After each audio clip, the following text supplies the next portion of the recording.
오늘 강의 주제는 야간 수업 117번째 시간으로 엔비디아의 폭등, 그러나 한쪽 날개만으로 나를 수는 없다.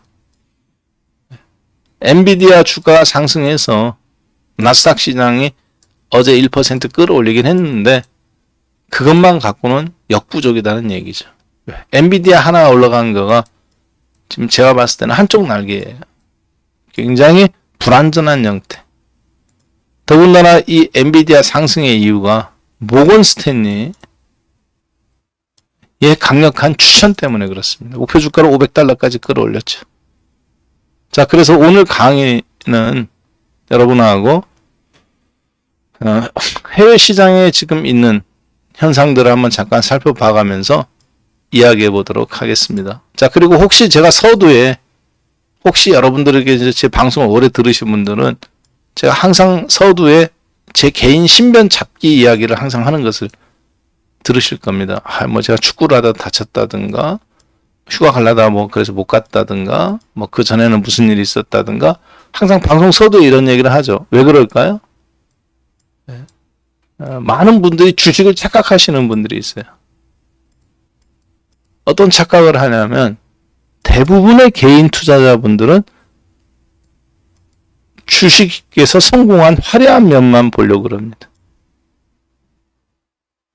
그 성공을 위해서 어떤 노력을 하고 어떻게 준비하고 어떠한 삶을 살고 어떠한 멘탈을 하고 어떻게 자기 관리를 하는지를 전혀 생각을 하지 않아요. 뭐하고 똑같냐면 그냥 야, 이명웅은 노래 가서 한 곡만 부르면 5천만 원이래. 이것만 생각해요. 그 노래 한 곡을 부르기 위해서 얼마 많은 사람들이 스텝들까지 이동해서 얼마 많은 사람들이 차로 이동해야 되고, 그리고 얼마만큼 호흡을 맞추고, 그 무대에서 누구는 어떻게 올라가고 어떤 몸짓을 하고 다 정해져 있는 거거든요. 그리고 그렇게 되기까지 얼마나 많은 사람들이 그 뒤에서 일사불란하게 움직이고 있는지 전혀 그런 거는 생각하지 않습니다. 그냥 노래 한 곡 가서 2분 3분 하고 5천만 원이래. 두 곡 하면 1억이래. 이런 것만 생각한다고요. 그렇죠? 자, 여러분도 마찬가지입니다. 어떤 주식을 할 때 제가 이렇게 지금 제가 이런 얘기를 하는 이유는 뭐냐면, 주식이라는 화려한 이면만 보지 말고요. 그 주식이 일상인 거예요. 여러분이나 저나 워렌 버핏이나 박한샘이나 한꺼풀 벗겨보면 혹은 여러분이나 저나 다 똑같은 사람이라는 얘기죠. 희노애락의 감정을 갖고 있고 삶을 영위해가면서 주식 투자를 해야 되는, 그리고 그 주식 투자가 단순하게 그냥 탁상 행정 혹은 이론으로 끝나는 것이 아니라 그러한 흐름 속에서 어떻게 나의 삶을 영위해 가야 되는 그 삶의 라이프 속에서 묻어나와야 된다는 얘기죠, 제 얘기는. 그래서 그걸 사실은 여러분들한테 간접적으로 공유를 하고 있는 겁니다. 이해되셨죠? 그거를 읽으셔야 돼요. 그렇지 않으면 삶 속에서 나오는 어떤 파워가 없어져 버리는. 왜 그러느냐? 껍데기만 보면 나중에 그 사람이 어떻게 성공했는지 그걸 물고기 잡는 법을 공유를 같이 해야 돼. 여러분들이 그래야 이렇게 되는구나. 나중에 그런 내공이 생기는 거거든요. 그게 없이는 나한테 어떤 큰 돈이 굴러 들어오잖아요. 어떤 주식을 내가 사갖고 10배도 먹고 100배도 먹었어. 그래서 1억 투자했는데 어느 날 갑자기 1년 만에 100억 됐어. 이거 관리 못 합니다. 그래서 저는 가끔 보면 그런 분들이 있어요. 댓글에. 나는 100억만이 있으면 주식 투자 안 할 것 같다. 100억이 있는데 왜 주식 투자를 하느냐. 평생 놀고 이자만 받아도 평생 놀고 먹고 한다. 정말 한심한 댓글입니다. 왜 그러느냐? 100억을 모을 때까지 그 사람이 얼마나 부지런히 했겠어요. 그렇죠? 그리고 그 패턴이 완성이 된 거잖아요. 그것이 뭐 빵을 만들든 주식 투자를 하든 고기를 썰어서 장사를 했든 그분들한테 어느 날 갑자기 적금만 해놓고 놀고 먹으라고 하면 이분들은 죽어요. 그 100억을 모으기 위해서 남들보다 잘 거 못 자고 절제할 거 절제하고 해가면서 그거를 거기 달성하려고 했는 건데 지금까지 100억 예를 들어서 100억 모으는 데까지 30년 걸렸으면 20년 걸렸으면 앞으로 100억에서 200억 되는 데는 5년 3년밖에 안 걸립니다. 길면 10년. 그리고 이 사람들 안 써요. 쓸 줄 몰라는 게 아니라 모으는 재미가 있기 때문에. 모으는 재미가 아니죠, 그거는. 자, 따라서 제가 하고 싶은 얘기는 무슨 얘기냐면 마인드가 바뀌어져야 된다는 얘기예요. 자, 그 관점에서 이제 주식을 보면 뭐가 보이느냐?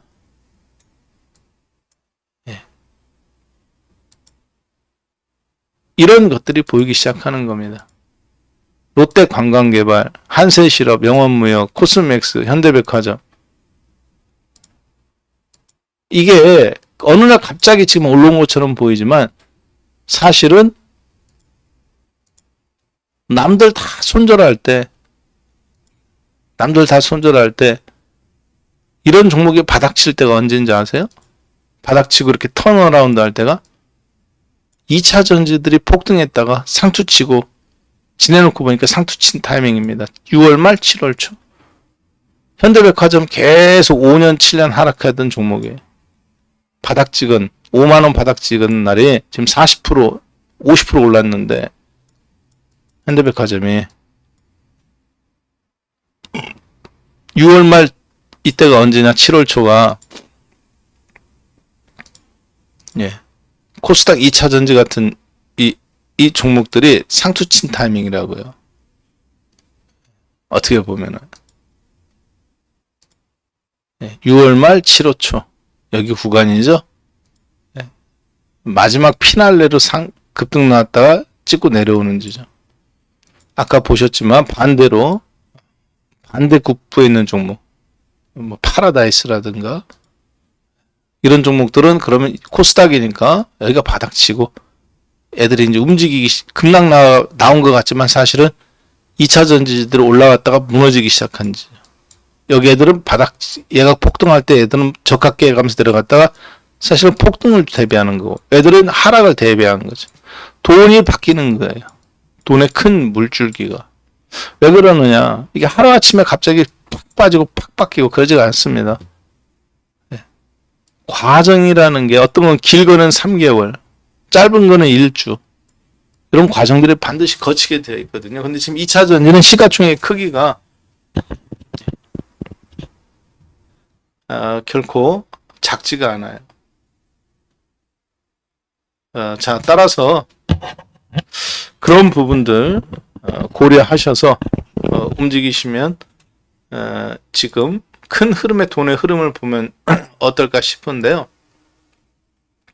일단 어제 해외 증시의 흐름 오늘 강의에 맞게 한번 엔비디아의 폭등 그러나 한쪽 날개 만드는 날기는 어렵다. 이게 무슨 얘기냐? 결론부터 말씀드린다면은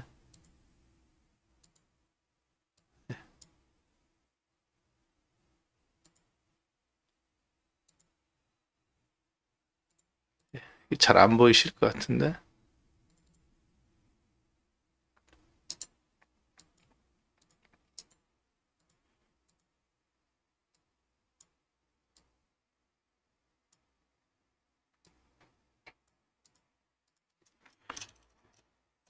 미국 시장이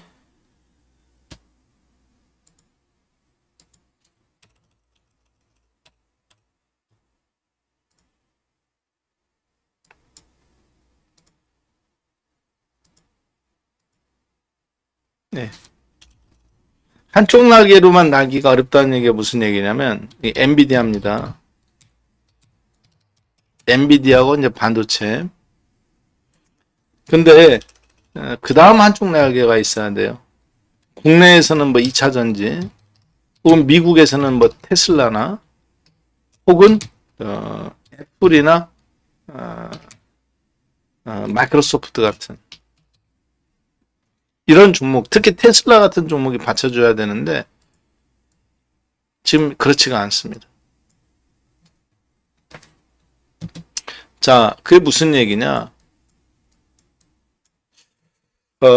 지금 엔비디아가 어제 이제 7%가 급등이 나왔습니다. 그러가면서 나스닥 반도체, 지금 필라델피아 반도체 업종 전체를 2.8%, 즉 3% 가까이 끌어올렸어요. 그리고 엔비디아 덕분에 마이크론 테크놀로지, 디램이죠. 메모리 반도체에 우리나라 삼성전자하고 하이닉스에 영향을 미치는 서로 주고받는 마이크론 테크놀로지까지 월요일날 6%가 급등이 나왔습니다. 자, 그런데요. 이런 종목도 이게 이제 이거죠. 네, 이게 월요일날 어제 밤 거예요. 그리고 이제 잠시 후 15분 후면 미국 시장이 다시 나스닥 시장이 시작합니다. 자, 이 엔비디아 덕분에 월요일날 미국 증시 전체는 1%가 급등 나왔습니다. 1%가 나스닥 시장이. 자, 근데 엔비디아는 7%대 상승했죠. 엔비디아를 제외하고는 나스닥 1%밖에 안 올라가지 않은 거는 다른 종목들은 사실 반도체를 제외하고는 전부 다 열중샷 하고 있었다는 얘기예요. 종가가 고가이긴 한데. 자, 그래서 그리고 나서 어떤 일이 있느냐? 예.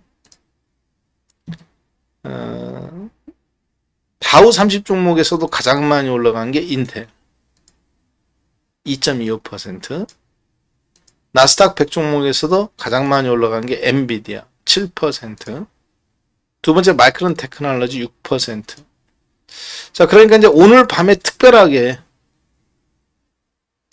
나스닥이 한 1% 빠진다든가 혹은 마이크론 테크놀로지가 한 1.5% 빠진다든가 하더라도 내일 아침 하이닉스 주가가 빠질 일은 없어 보입니다.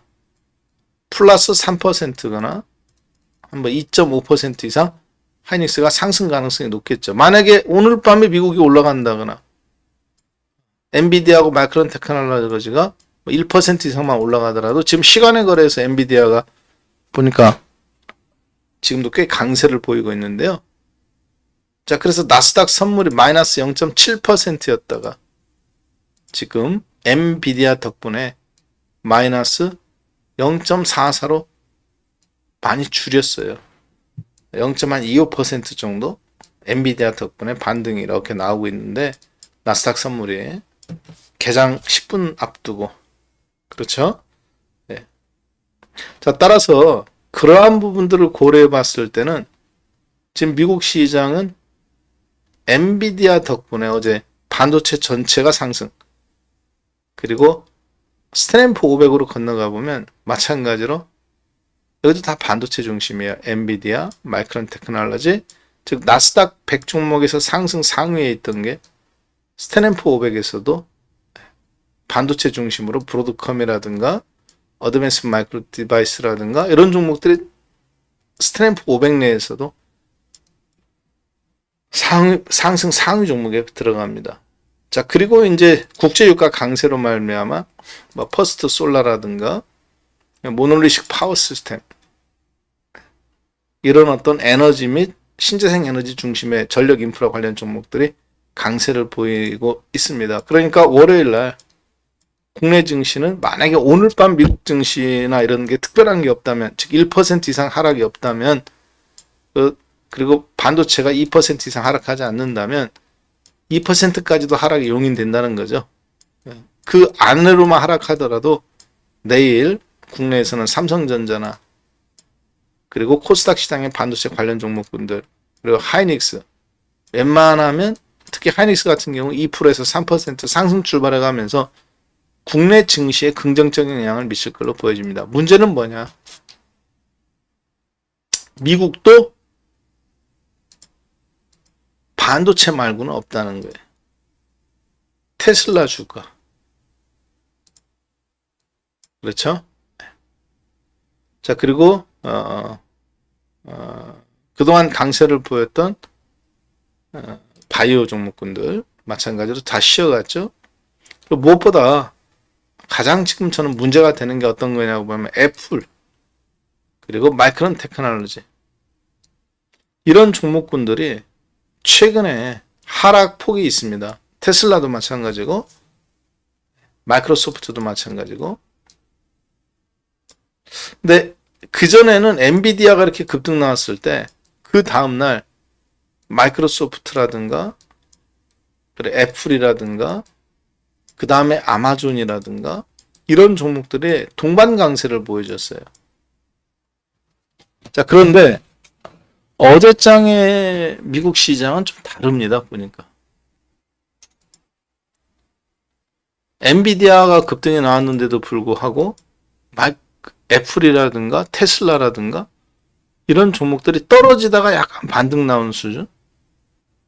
억지로 좀 끌려오는 느낌? 더군다나 마이크로소프트 같은 거 보세요. 이거. 366달러에서 지금 61선 깨진 형국이죠. 자생적으로 올라온 게 아니라고 보여져요. 애플도 마찬가지고. 61선 지금 깨졌단 말이에요. 자, 그러면 미국 시장에서 어제 엔비디아의 상승. 잠시만요. 물 한 잔만 마시고 좀 진행하겠습니다. 잠시만요.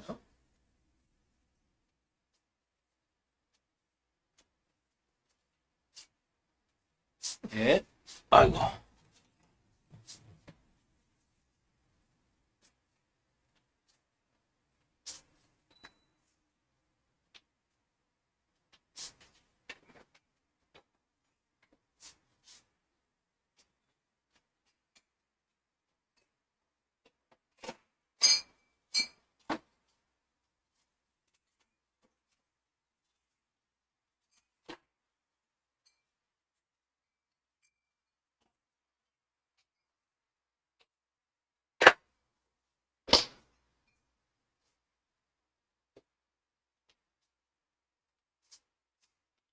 야, 이거 냉장고 있는 데까지 한번 갔다 오는 데까지도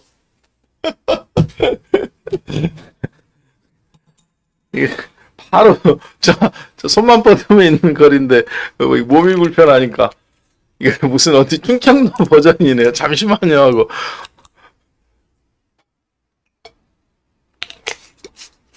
네. 자, 계속 진행하겠습니다. 자, 그래서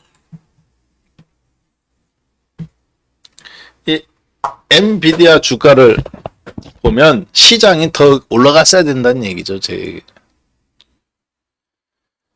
지난번에 엔비디아가 상승했을 때 신고점을 돌파 나왔을 때 애플이라든가 마이크로소프트라든가 이런 엔비디아보다 시가총액이 3배, 4배 컸던 종목군들이 같이 신고점이 나와줘 가면서 동반 강세를 보였는데 지금은 애플도 이렇게 61선 아래도 내려왔죠.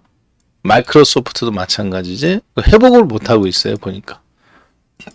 문제는 뭐냐면 대형 종목들도 마찬가지인데 어제 우리 생각에는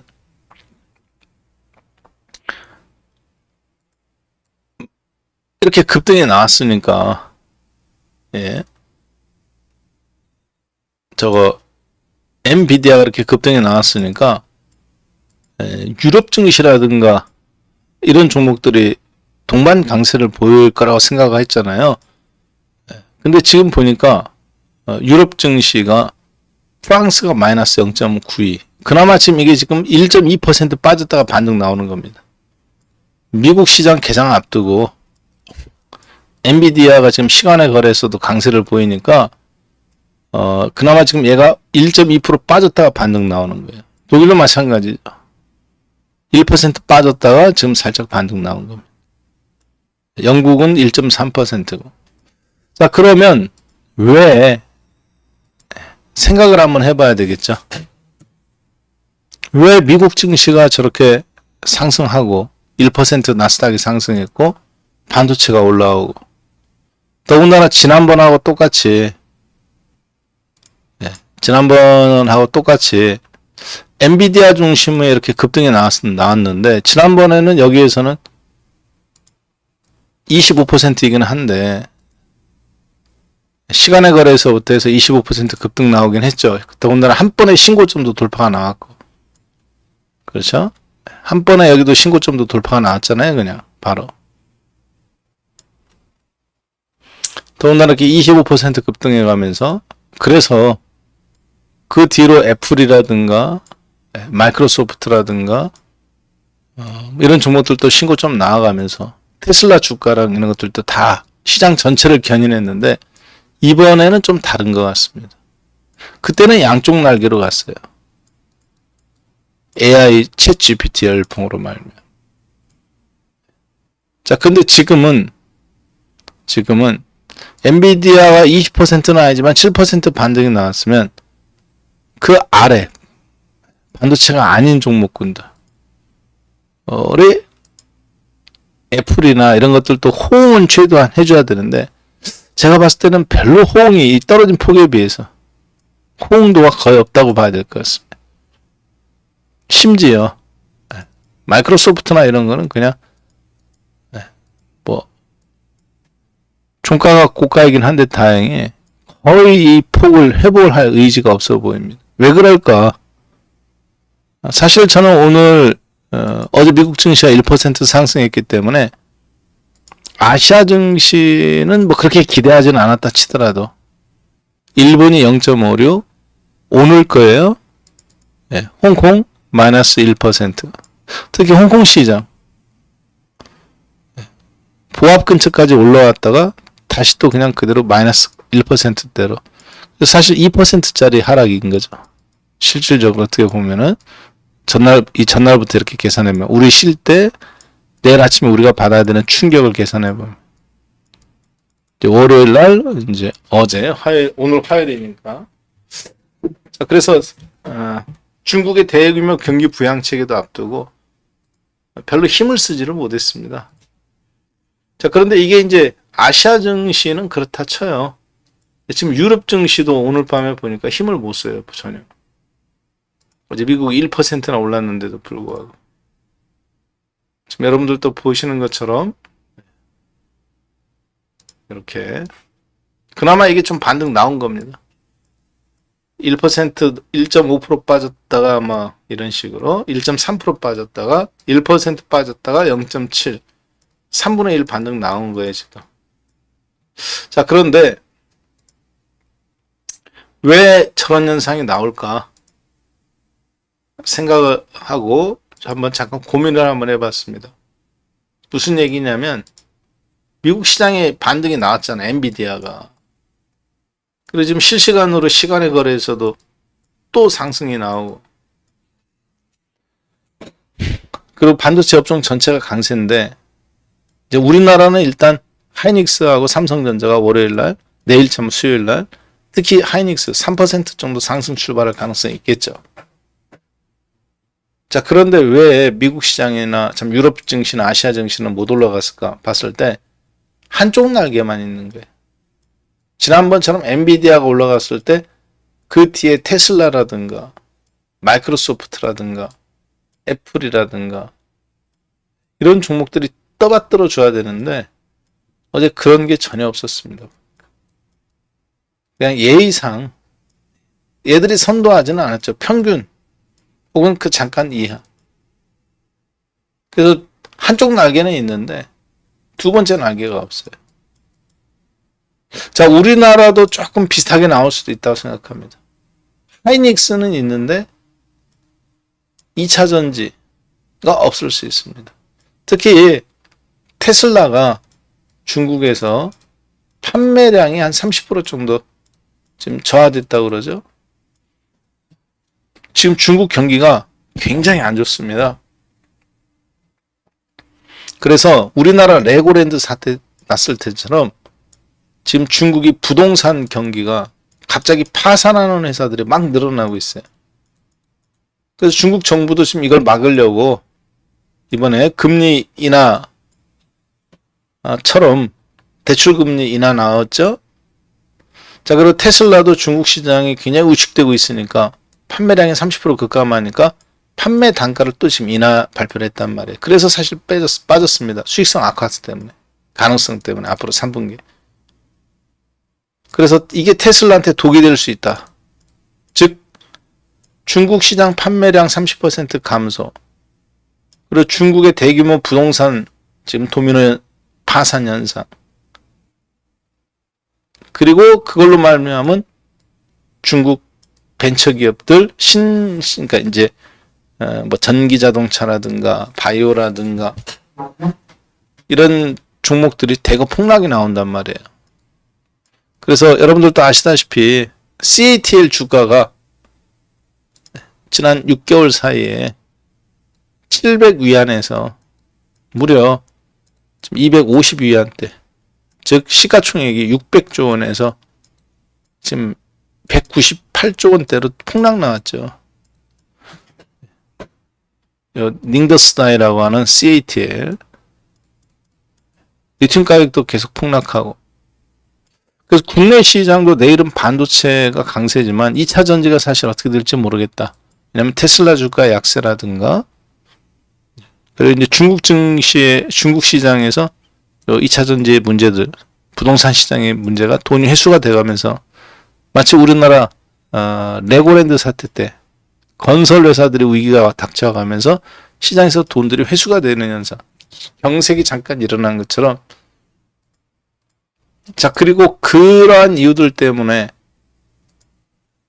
오늘 저는 유럽 증시가 빠지고 있다고 좀 보고 있거든요. 아까 유럽 증시 지금 1% 전때 살짝 빠졌었잖아요. 다행히 반등이 지금 살짝 나오고 있는데, 예. 프랑스 0.88, 뭐 독일 0.71. 자, 그리고 지금 이제 막 시장이 열렸네요. 그렇죠? 나스닥 증시. 잠깐 한번 볼까요?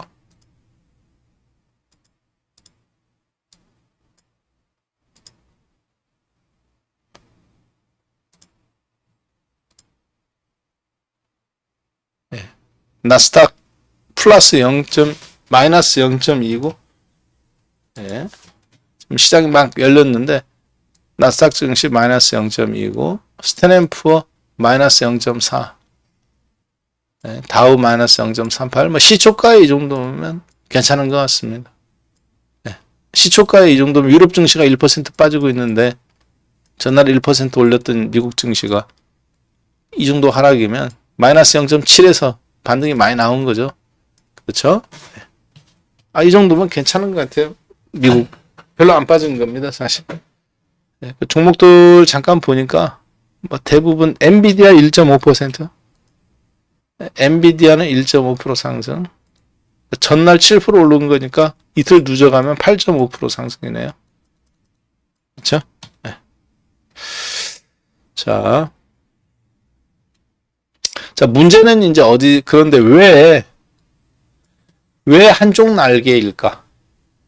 양쪽 날개로 갔던 미국 증시였는데, 지난번에는. 그래서 제가 그 부분들을 한번 고민하고 살펴봤습니다. 네, 왜 한쪽 날개일까, 이번에는? 지난번에는 양쪽 날개였는데. 그래서 한쪽 날개인 이유를 고민하고 내린 결론은 다음과 같습니다.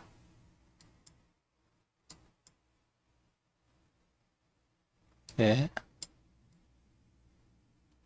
그리고 내린 결론은 다음과 같이 결론을 내렸습니다. 미국의 10년물 국공채 이자율. 미국의 10년물 국공채 이자율이 이제 2년물이 있고 3년물, 5년물. 이건 단기채라고 그래요. 10년물, T노트라고 그러는데, 요거를 이제 우리가 기본 시장 이자율이라고 말합니다. 아무 말이 없으면, 야, 미국의 채권 가격이 올랐어, 떨어졌어. 아무 말이 없으면 10년물 기준이라고 보시면 됩니다. 이제 20년, 30년은 이제 장기채라고 그러고, 근데 이게 이제 채권 수익률이에요. 10년물짜리 채권을 사면, 매수하면 이자를 몇 퍼센트 주겠다? 4.2% 주겠다는 거죠. 자, 10년물 이자율이 높이 갈수록 채권 가격은 떨어집니다. 무슨 얘기냐면, 만약에 여러분들이 저기 아프리카에 있는 콩고 공화국이다. 요즘 시끄럽죠, 내전으로. 콩고 공화국 채권이 예를 들어서 10만 달러야. 그러면 거기 이자율 몇 퍼센트 줄까요? 30% 40% 줄 겁니다. 만기에 30만 달러 똑같아. 근데 1년의 이자는 10%에서 30%까지도 받을 수 있겠죠. 반면에 미국 국공채는 얼마냐? 똑같이 10만 달러짜리면 1년의 이자가 4.2% 주겠다는 거예요. 무슨 얘기냐? 이자를 많이 줄수록 채권 수익률이 높을수록 그만큼 부도 위험이 높기 때문에 많이 주는 겁니다. 우리나라도 IMF 때 우리나라 이자율이 폭등했죠. 그렇죠? 미국 놈들이든 유럽 놈들이든 누가 대한민국에 채권을 사주면 IMF 때 내가 우리나라가 망할 수 있으니까 뭐 10%도 주고 20%도 주는 거잖아요. 요즘 러시아 전쟁 났을 때 채권 가격 수익률 폭등한 것처럼. 즉 채권 수익률이 올라간다는 얘기는 채권 수익률이 올라간다는 얘기는 채권 가격하고는 반비례한다는 얘기입니다. 즉 여기가 채권 가격이고 여기가 채권 수익률 R이라면 여기 채권 가격이 예를 들어서 100이고 여기가 50이고 여기가 30이다. 채권 수익률을 예를 들어서 채권 수익률이 10%다.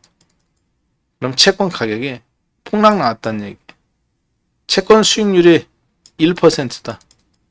그럼 채권 가격이 10%일 때보다 올라갔다는 얘기죠. 만약에 러시아가 전쟁이 일어날 것 같아서 채권 가격이 폭락 나오고 수익률이 10%, 20% 준다. 10만 달러짜리를 100만 루블짜리를 50만 루블에 샀다. 이자는 10% 20%씩 받기로 하고. 근데 전쟁이 이제 휴전이 돼. 그러면 채권 수익률은 뚝 떨어지겠죠.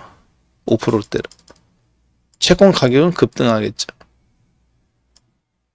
그때 쌀 때 사라는 얘기입니다. 1억짜리를 그래서 100만 루블짜리를 만기 10년짜리인데 10년이면 100만 루블 받는데 50만 루블에 사서 이자도 20% 받고 그리고 다시 전쟁 위험성이 없으니까 채권 가격이 다시 100만 루블로 회복하고 수익률 100%에 이자도 받고 그렇죠? 그렇게 하라는 얘기예요 이게. 자, 그러기에는 무슨 얘기냐면 미국의 국공채 가격이 올라간다는 얘기는 수익률이 올라간다는 얘기는 미국의 국공채 가격은 떨어진다는 얘기입니다.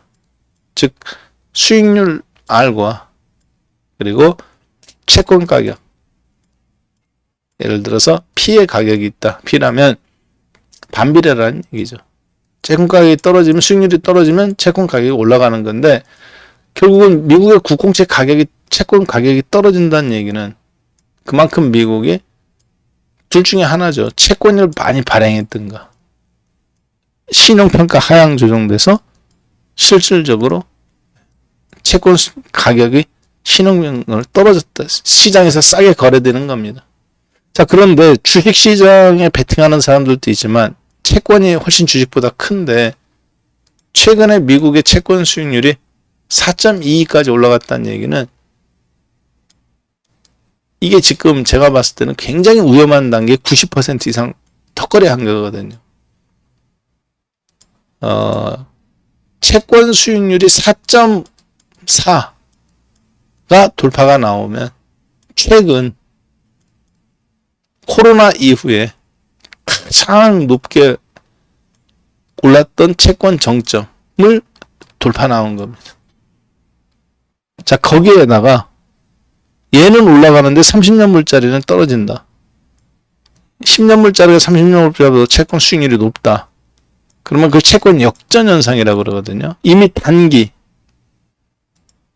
2년물짜리하고 10년물짜리는 이미 역전 현상이 일어났습니다. 2년물짜리가 10년물보다 높아요. 10년물짜리가 다시 30년물보다 더 높게 나오면 중단기도 연장된 거, 채권 수익률이 역전된 거예요. 그러면 이때 이제 대공황은 아니지만 당장은 상당한 리스크가 있는 형태가 시장이 되는 건데, 지금 가만히 보니까 약간 좀 그런 형태로 살살 흘러가고 있다라고 보여집니다. 그래서 여러분들이 이걸 야후 파이낸스라고 있어요. 야후 파이낸스에 보면, 네, 여기 보시면 10년물짜리 채권 수익률이 있죠. 네, 여기서 이렇게 풀 사이즈, 풀 스크린을 누르세요. 네.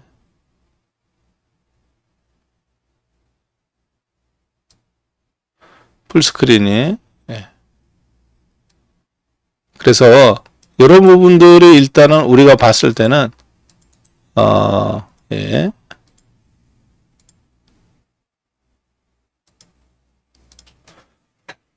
자, 제가 여러 번 말씀드렸죠? 강의 내용하고 불필요한 내용이나 쓸데없는 저기 하시는 분은 사전 경고 없이 그냥 바로 아웃시켜 버린다겠죠? 네.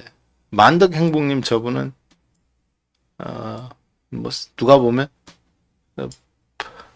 사회에 무슨 굉장히 불만이 있으신 것 같아. 아니면 제 방에만 오셔서 항상 이 강의할 때만 그러는지, 항상 오셔서 뭐 어떤 막 사회 욕을 하든지 시장을 욕을 하든지 항상 그러신 것 같아요. 제가 안구정화를 좀 그렇게, 그래서 가차없이 불필요한 멘트를 날리셨기 때문에 사전 경고 없이 그냥 바로 아웃시켜 드렸습니다. 네. 자, 계속 진행하겠습니다. 자, 그래서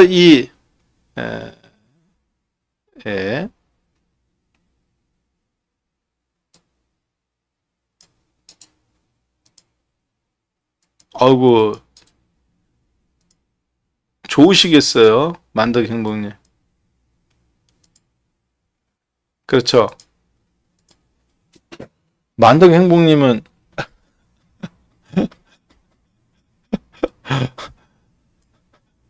만덕행복님 좋으시겠어요. 어?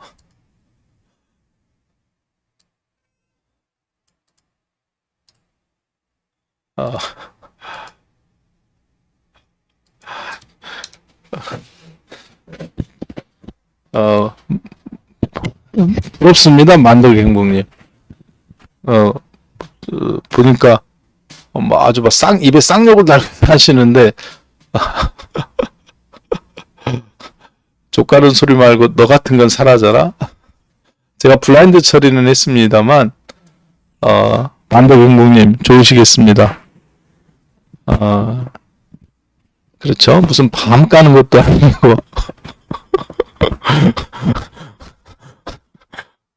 그래서 참 사람이 참 안쓰럽습니다. 안쓰러워요.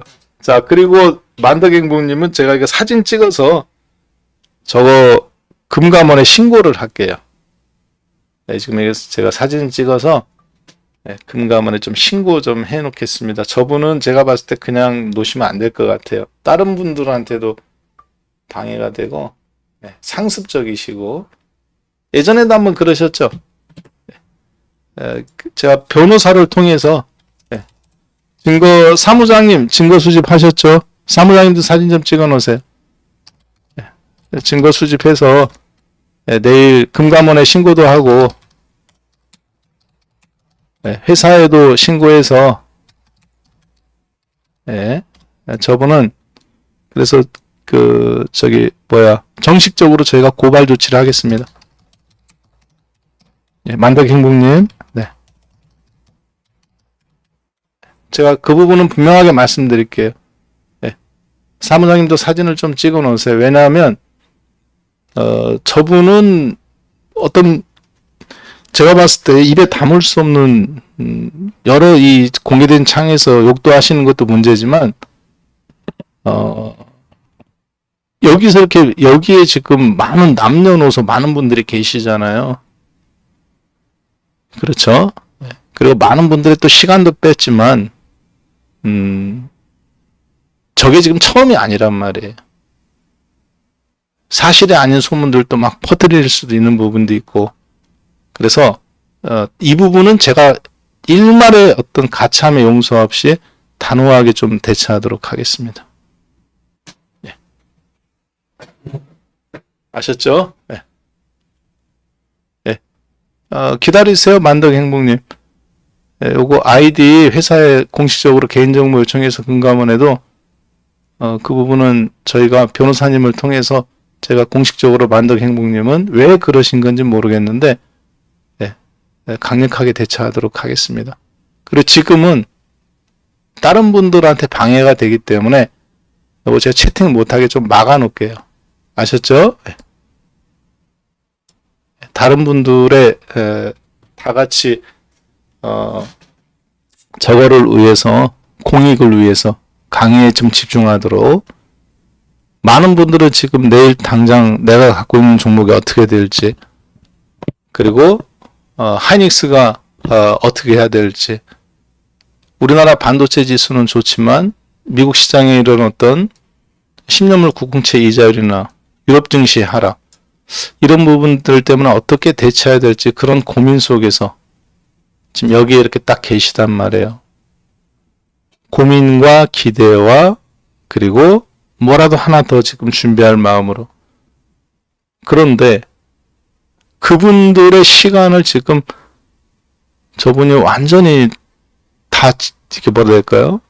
휘젓고 다니실 뿐만 아니라 시간도 뺏고 그리고 이 방 분위기도 완전히 흐리고 그거는 제가 봤을 때는 그리고 또 전혀 아무런 어떤 시장 뷰에 대해서 이야기하는 게 아니라 그냥 뭐 쌍욕을 하는 거잖아요. 저거는 그냥 저는 놔줄 수 없다고 생각합니다. 왜 그러느냐? 그래야 작전하는 이런 주식방이나 이런 것도 나쁜 놈들이지만은 이런 문화를 여러분들하고 저하고 건전하게 만들어 나가면서 좋은 투자의 어떤 형태를 앞으로 계속 우리 후손, 그러니까 우리 아래 애들이 와서 앞으로 젊은 친구들도 주식도 하게 되고 고령화가 되기 때문에 그러면 그런 걸 지금 저는 처음부터 이렇게 잘 만들어 가야 된다고 생각합니다. 하나하나씩 노력해서. 그러면 당연히. 그렇죠? 네. 저 같은 사람들도 주식방에서 작전하는 거나 이런 사람들을 그런 부분들에 대해서 엄벌을 해야 된다라고 이야기하고 우리 스스로도 자정력을 갖지만 그건 방송을 듣는 분들이나 다른 그런 분들도 같이 노력해야 되겠죠. 제가 댓글을 살려놨던 이유도 그것 때문에 그래요. 서로 다른 의견을 이야기할 수 있다. 여기는 무슨 저기를 하는 것이 아니니까. 그러나 그것에 대해서 합당한 근거 없이 자기 개인 감정 해소나 그런 것으로 이용하지 않으면 좀 최소한의 예의라고 제가 부탁을 드렸죠. 네, 계속 진행하겠습니다. 네, 다 같이 한번 7788 눌러가면서 해볼까요? 네, 본인의 행복을 위해서 다른 사람들한테 지금 굉장히 이 채팅창에 쌍욕을 하고 그러면 다른 분들이 무슨 생각을 하겠어요? 야, 저분은 본인 하나의 행복을 위해서 만인을 불행하게도 만들 수 있는 전혀 그런 걸 생각하지 않는 거잖아요. 자, 다 같이 7788 눌러가면서 홈 채팅창 정화 한번 해주시죠. 네, 감사합니다. 계속 진행하겠습니다. 자, 자, 그래서 이 미국 국공채 수익률, 미국의 국공채 수익률,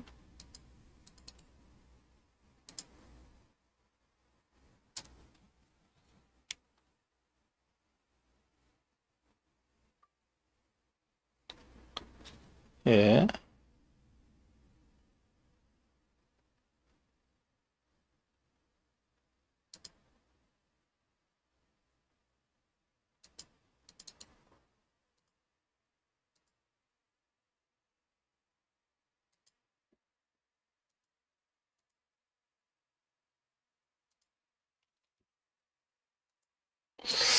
자, 저 미국 국공채 수익률이 저게 이제 문제가 되는 건데요. 요 부분이 4.2까지 올라왔기 때문에 저희가 한번 여기까지 한번 이렇게 잠깐 보겠습니다. 네.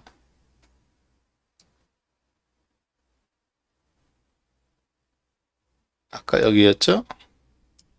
예.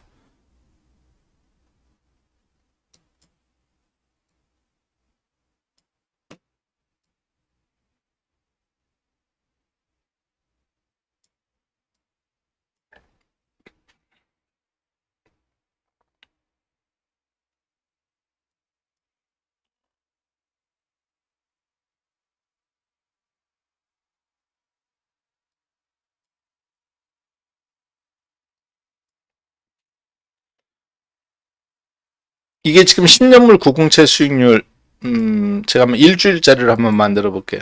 매번 자주 보시는 거긴 한데요.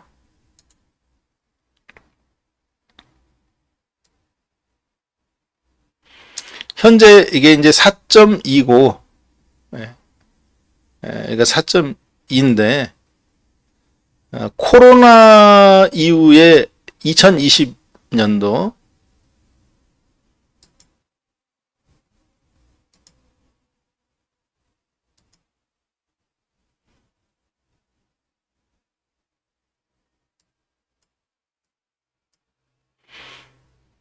예.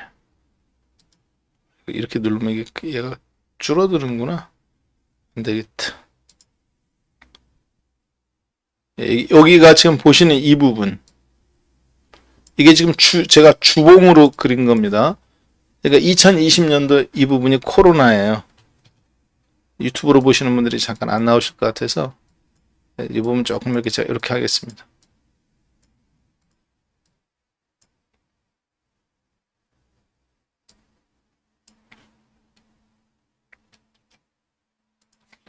그러니까 2020년도, 그러니까 2021년도, 이제 여기가 2022년도인데요. 미국 정부의 정책 금리가 이제 0%였을 때, 0%였을 때 10년물 국공채, 즉 시장 이자율이라고 불리는 미국의 10년물 국공채 수익률은 0.5%였습니다. 미국 정책 금리가 0%일 때. 자, 그런데 이제 인플레이션 때문에 계속 올렸죠.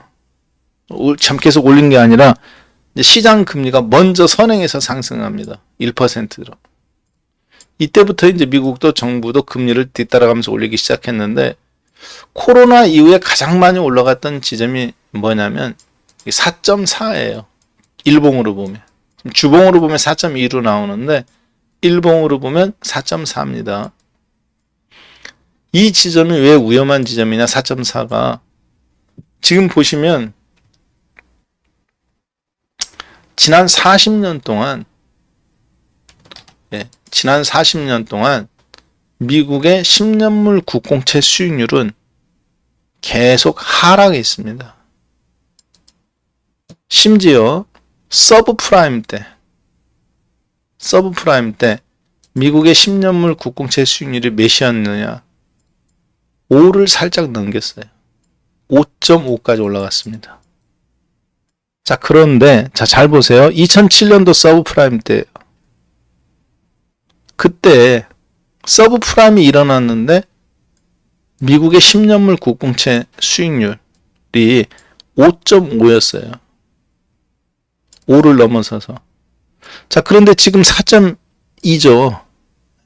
일봉상으로는 4.4가 최근 들어 가장 고점이고, 문제는 뭐냐면 4.2라는 이 4.4를 넘어가는 순간 여기 보시면 2008년도, 2009년도, 2011년도, 2019년도, 즉 최근 10년 내 2007년도 서브프라임 이후에 가장 높은 수치입니다. 일봉으로 보면 4.4가 가장 높아요. 이건 지금 제가 주봉이라 그러는데 많이 보여드리기 위해서. 자, 그 얘기는 뒤집어서 얘기하면 무슨 얘기냐면, 만약에 이번에 4.4를 돌파하고 4.5 나오고 5까지 돌파가 나오면 미국의 10년물 국공채 수익률은 서브 프라임 수익률로 다시 돌아간다는 얘기입니다. 이해되셨죠? 자, 이게 어떤 문제를 만들어내느냐면 시장의 불안감, 미국의 신용평가 하향 조정한 거, 이런 불안감들로 주시장 전체에 그러니까 소위 얘기해서 투자 심리를 굉장히 안 좋게 만들어내는 그런 흐름으로 나올 수 있어요. 그게 제가 봤을 때는 어제 그래서 모건 스탠리가 엔비디아의 목표 주가를 갑자기 뜬금없이 엔비디아 목표 주가 상향 조정한다고 그러고 그 반도체들이 다 폭등 나왔습니다. 굉장히 다행스러운 일입니다. 근데 문제는 다른 종목들 애플이라든가 마이크로소프트라든가 테슬라라든가 이런 것들이 호응을 안 해줬어요. 심지어 미국이 1%나 올라갔는데도 불구하고 오늘 열린 일본 증시조차도 전날 하락을 회복하지 못했습니다. 음봉이에요. 홍콩은 더할 나위 없고요. 심지어 유럽 증시조차도 아까 보셨지만 하락폭이 만만치가 않습니다. 0.85, 0.66, 프랑스 0.8, 특히 영국. 이때 가장 문제가 되는 것이 제가 봤을 때는 영국발, 이제 미국 다음에는 제가 봤을 때 그 다음 영국이거든요. 자, 그래서 엔비디아 가지고 일단 끌어올렸다. 이거는 우리나라한테는 다행스러운 일이다. 왜냐하면 반도체로 끌어올린 거기 때문에 더군다나 엔비디아만 올라간 게 아니죠. 아까 보셨지만 나스닥 100 종목으로 말미암아 마이크론 테크놀로지 나 전날 지금은 1.77 빠지고 있는데요. 이게 하이닉스 주가하고 상당히 연계되어 있잖아요. 전날 6% 상승했습니다. 지금 이제 오늘은 그러니까 월요일 날 6% 상승. 오늘은 1.77% 하락. 자, 그래서 이 두 가지를 고려해 본다면 오늘 만약에 1.77% 하락해도 아까 말씀드렸다시피 2% 이상만 하락하지 않는다면 내일장 하이닉스 주가에 긍정적이다. 특별한 일 아니면 내일 하이닉스가 3%에서 2.5% 상승을 하는데 큰 무리가 있어 보이지는 않는다. 뭐 그렇게 판단이 되는데요. 예.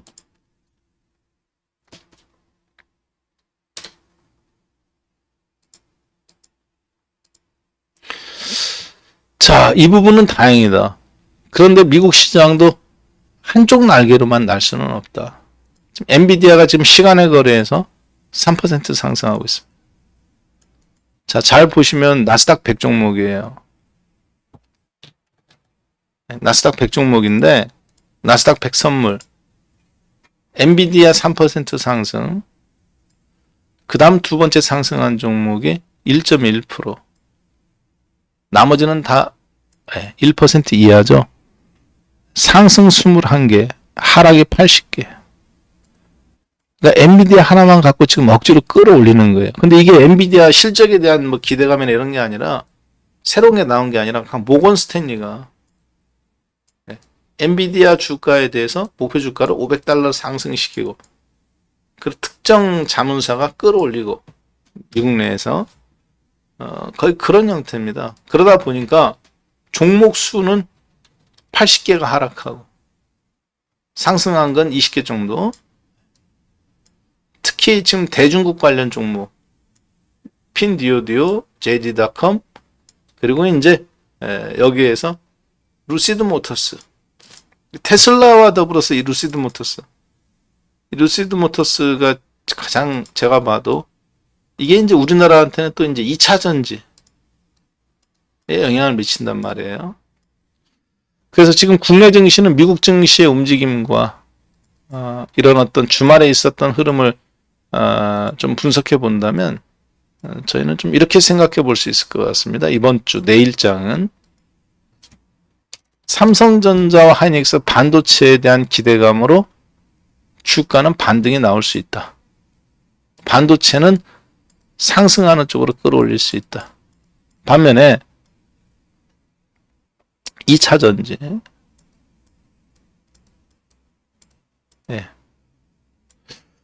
모던 테슬라라든가 루시드 모터스라든가 이런 2차전지 관련주들이 전기차 관련주들이 중국의 부동산 위기, 중국이 지금 부동산 위기가 파산이 지금 우리나라 건설업종이나 새마을금고 사태처럼 지금 일파만파입니다. 그래서 중국 정부가 이걸 지원해 주기 위해서 지금 금리 인하까지도 단행하고 있죠. 자, 그런데 테슬라가 어제 뭐를 발표했냐면 중국 시장에서 매출액이 한 30% 정도 빠졌어요. 그래서 판매 단가 인하를 발표했습니다. 이게 테슬라의 3분기 실적, 수익성에한테는 치명타거든요. 근데 테슬라가 또 가격 인하를 하니까 중국에 있는 전기차 업체들도 지금 과잉 생산인데, 그래서 중국 전기차 업체들뿐만 아니라 2차전지 업체들까지도 상당히 지금 안 좋은 형태가 나오고 있습니다.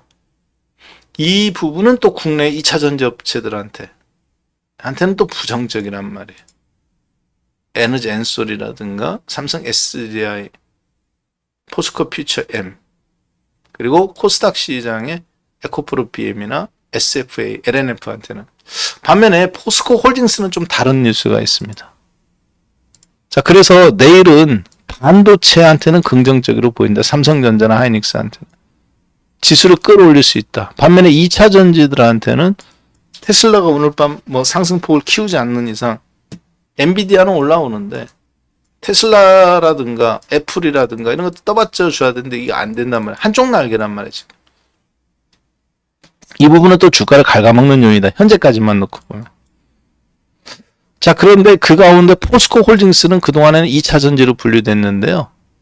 어제 US 스틸에 대한 합병 뉴스들이, 지금 이제 이걸 인수하고 싶다는 회사들이 막 나타나기 시작하면서, 그러니까 US 스틸은 가만히 있는데 그냥 갑자기 포항제철은 가만히 있는데 현대제철이 나타나서 내가 더 인수하고 싶어. 이렇게 하고 온 거예요.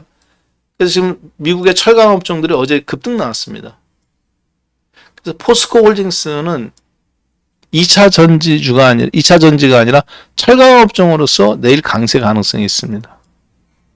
그러면 종합주가 지수는 약간은 반도체 국내 종합주가 지수는 내일장은 지수 게임으로 가는 것보다는 지수는 살짝 강보합이거나 약보합 정도 수준이겠지만 전체적인 흐름은 사실 좋은 건 아니에요. 국내에 유럽 증시 빠지는 거라든가 아시아 증시 빠지는 거나 그런 걸 보면. 자, 그런데 국내는 이제 반도체 영향이 있으니까 하이닉스나, 그래서 크게 지수는 보합 전후라 하더라도 반도체와 2차 전지주, 여기서 포스코는 또 철강 호재가 있으니까 긍정적이고, 그래서 지수 제자리에 놓고 삼성전자, 특히 하이닉스 2, 3%의 상승, 반면에 2차 전지 마이너스 2, 3%의 하락, 특히 완성이라든가 전구체 업체들, 그리고 여기에 이제 중간에 코스닥 시장의 이 한미 반도체나 이런 주성이나 이런 종목군들은 또 엔비디아하고 한미 반도체는 HBM의 핵심 장비 업체잖아요. 그러니까 내일장 급등이 나오겠죠. 또 한미 반도체 어제 조정받았지 않습니까?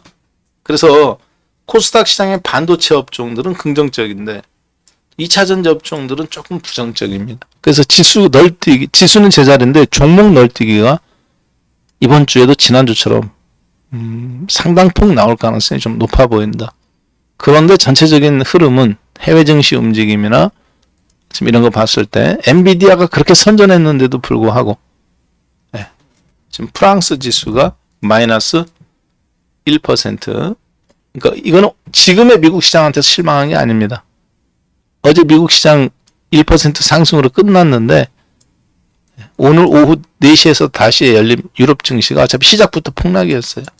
1% 넘게 빠져서 움직였단 말이에요. 시가 직후부터. 그러니까 이거는 엔비디아가 굉장한 선전을 했음에도 불구하고 유럽 증시라든가 미국 증시가 호응을 안 해주는 이유는 제가 봤을 때는 결정적으로 이 미국의 10년물 국공채 수익률에 대한 상당한 불안감을 느끼고 있다. 특히 서브프라임 직후 어떻게 보면 이제 앞으로 가장 높은 5%대를 향해서 가면 사실 서브프라임에 도달되는 거거든요. 채권 수익률은 국공채 수익 가격이 그만큼 떨어지고 있다는 얘기죠. 자, 그 부분이 주식시장에서 지금 히어로처럼 나타난 엔비디아 하나 갖고 이 국공채 수익률 상승을 틀어막기에는 조금 힘에 붙이는 장을 나타내는 것이 아닌가. 네. 자, 그래서 아예 한미는 거래소죠. 네. 주성 엔지니어링이나 네, 뭐 이런 것들. 네. 자, 그래서 저는 2차 전지주 희망사항 없습니다. 네. 2차 전지 매도 포지션 갖고 있던 거 있잖아요. 주식선물 매도 때렸던 거. 60% 매도, 많게는 80%까지 때렸는데, 지난번에 58만원, 네. 전부 다 수익 실현했어요. 그래서 저희가 정리하고 나서 지금 한 10% 정도 더 빠졌습니다. 지금은 다 정리하고 이제 얼마 안 남았어요. 그렇기 때문에 2차 전지도 지난번에도 폭락할 때 제가 반등 나온다고 한번 되돌림 나올 거다. 그래서 언급드렸었죠. 갖고 있는 분들 지금 팔아봤자 의미 없다. 지금은 저희들도 2차 전지 뭐 폭락하든 급등하든 아무 상관없습니다. 네. 매도 포지션을 정리하고 나서 저희가 정리하고 나서 에코프로 BM은 우리 10% 더 빠졌으니까 제가 32만원, 3만원에 정리했거든요. 근데 지금 보니까 반등 나왔다가 다시 또 아래로 최근에 어제 네. 조금 더 빠졌죠. 네. 31만 8천원, 34만원, 33만원 에서 싹 정리했거든요. 여기서 58만원, 7만원에 파는 거는 여기서도 한번 정리하고 수익 한번 회수하고 지난번 반등 기다렸다가 반등 나온다고 했을 때 다시 때려먹고 그리고 정리 다 했습니다. 남아있는 게 없어요 이제. 그래서 떨어지든 올라가든 상관없습니다. 오히려 제 입장에서 올라오는 게 좋죠. 왜냐 싸게 추격 매도할 지금은 용기가 없어서는 고점 대비 20% 이상, 30% 이상 빠졌기 때문에 반등 나오는 게 저한테도 좋습니다. 자, 그런데 객관적인 걸, 그러니까 제가 이야기한다는 얘기예요. 이해되셨죠? 주식은 무슨, 희망사항으로, 그거는 이제 초짜들이 나오는 거고, 저처럼, 이렇게 이제 한 30년 가까이, 25년 이상 하다 보면, 그런 걸로 인해서, 올라가고 뭐하고, 전 재산을 걸고 하는데, 희망사항 갖고 하지는 않잖아요. 그래 항상 객관성을 내가 포지션이 있든 없든 객관적으로 하려고 노력합니다. 그건 오해세요. 여기 우리 회원분들도 계셔서 아시지만 저희 거의 다 정리했습니다. 남아있는 게 없어요 이제. 5% 남아있어요. 5%. 어제 폭락 나올 때도 정리 안 했습니다. 그래서 남아있는 게 없으니까 이제 5%밖에 의미 없죠. 이제 이거 57만 원에 때린 거 5% 남아있는 거 무슨 의미가 있겠어요. 그냥 상징적으로 보초병 세우는 거죠. 자, 계속 진행하겠습니다. 자, 그래서 이번 주는 사실 약간은 유럽 증시나 그리고 10년물 국공채, 특히 10년물 국공채 수익률을 보면 엔비디아가 미국 시장을 떠받들긴 했지만 임시 땜빵 처리하는 것 같다. 한쪽 날개로만 버티는 거 있는 것 같은데 한번 약간은 조정권을 좀 받을 수밖에 없어 보인다. 그리고 국내 증시도 네, 지난번에도 말씀드렸다시피 2500에서부터 2550 이 정도까지는 열어놓고 그렇게 좀 대응을 하시는 게 어떨까 싶습니다. 저도 좀 고민입니다. 왜냐하면 갖고 있는 주식들이 시장이 올라가지 못하면 버벅거리면 같이 좀 투자 심리가 위축되기 때문에 인버스로 준비는 하긴 했어요. 그렇지만 주식 비중을 인버스가 커버를 완전히 다 못하고 있거든요. 저도. 그래서 그 부분이 대신 이제 추세 하락이라고 보지는 않는데 아직까지는 만에 하나 추세 하락이 나올 수도 있기 때문에 이번 주는 수익성보다는 좀 리스크 관리, 지난주에도 말씀드렸다시피 그렇게 좀 대비를 하고 있습니다. 왜 그런지 그 부분은 아까 말씀드렸던 것처럼 이게 상당히 지금 위험수위다. 아까 차트로 보셨죠? 유럽 증시가 지금 왜 안 올라갈까? 미국은 엔비디아가 저렇게 급등 나왔는데 왜 애플이라든가 이런 게 호응을 안 해주나? 그래서 엔비디아 하나만 갖고 한쪽 날개로만 갖고 지수 상승을 다시 부채질하기에는 좀 역부족으로 보인다. 그리고 이 부분은 국제유가의 강세로 말미암은 미국이 결국은 CPI 지수 계속 12개월 연속 떨어지다가 좀 다시 반전 나왔죠. 3.2. 그 국제유가가 이제 80달러가 넘어섰기 때문에 다음번 CPI 지수는 3.5까지가 돌파 나오면 조금 골치 아파질 것 같아요. 10년물 국공채 이자를 올라오는 이유가 요걸 보고 그러는 것 같은데, 그래서 다시 5%가 돌파가 나오면 그러지 않기를 바라면서 저도 이게 좀 천천히 움직여, 너무 급하게 움직이는 건 수도 있으니까, 그럼 서브프라임 채권 수익률로 돌아가면 이미 지금 지난 4, 5년 내 최고잖아요. 20년 내 최고 채권 수익률로 돌아가요. 그 말은 채권 가격이 20년 내 최저라는 겁니다. 아까 반비례 관계니까. 그럼 국채 가격의 급락을 의미하는 거고, 국채 가격의 급락은 미국이 재무 부담을 계속 늘려야 된다는 거거든요. 즉 100억 달러치 찍으면 100억 달러가 다 들어와야 될 게 95억 달러밖에 안 들어옵니다. 왜? 국채 가격이 떨어지니까 할인된 가격에 팔아야 되잖아. 이자 비용은 늘어나는데. 그만큼 국민들한테 세금은 많이 걷어야 되는 거. 자, 그런 요인들이 있다. 그래서 지금 국공채 수익률을 보면은 미국 시장에 엔비디아가 이렇게 급등 나왔는데 왜 시장이 반응을 안 해줄까? 그 부분에 대한 이해를 여러분들이 어느 정도, 왜 종목이 이렇게 빠지고 있나요? 엔비디아 급등인데 왜 상승 종목이 17개고 하락 종목이 84개라든가 엔비디아 저렇게 급등 나오는데, 그리고 나스닥 지수가 지금 왜 반등에 실패한 것처럼 보이느냐, 유럽 증시가 왜 1% 이상 빠지느냐, 그런 이유들, 그 투자 심리에 대한 상당한 압박감이 된다는 얘기죠. 제 얘기는 이럴 때 이제 가는 종목만 계속 가는 현상이 나올 수 있습니다. 우리나라도 내일장 반도체만 다 급등 나오고 나머지 다 죽여버린다든가, 종목 간에 어떤 살생부 나오듯이 그럴 가능성이 있기 때문에 그 부분 좀 주의해야 될 것 같다. 자, 그리고 그렇게 좀 판단하시면 대비하시면 어떨까 싶습니다. 그거에서 내일 양극화 현상 수요일 날부터도 또 꽤 진척될 거다. 제가 내일 이렇게 좀 큰 흐름, 그래서 여러분들 이번 한 주에 그랬을 때 이제 이게 리오프닝 주가 제가 봤을 때 관건이네요. 반도체가 다시 올라오는데 리오프닝 주들, 그렇죠? 카지노라든가 호텔이라든가 백화점이라든가 이런 것들 한텀 잠깐 쉬어갈 수도 있는 부분이고, 그 쉬어가는 타이밍에 결국 이런 종목들이 매수 기회가 되지 않겠나 싶어요. 그걸 잘 활용하시면 어떨까 싶습니다. 자, 이렇게 해서 오늘 2023년도 8월 15일 오늘날 저희들이 대한민국이라는 국가에서 주식시장에서 주식을 할 수 있는 좋은 기업들이 뿌리를 내릴 수 있도록 본인들의 인생과 그리고 가족들의 인생까지 희생해가면서 일제치하에서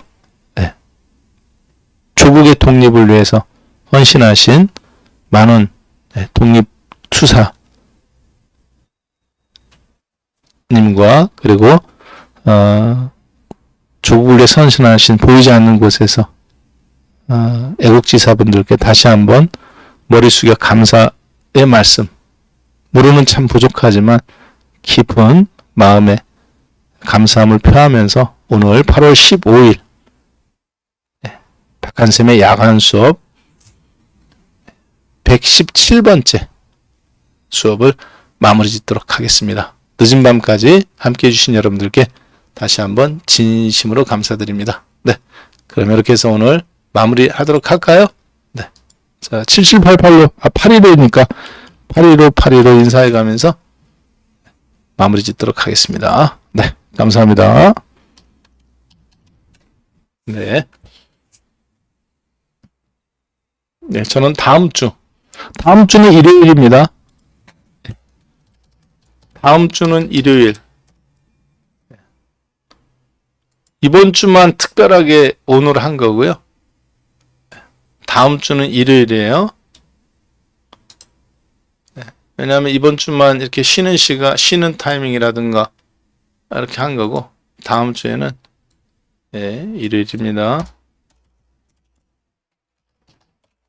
똑같이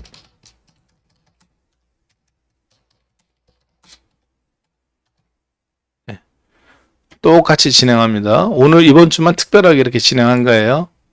참조하셨으면 좋겠습니다. 네, 함께 해주셔서 감사합니다. 네, 마무리 짓겠습니다.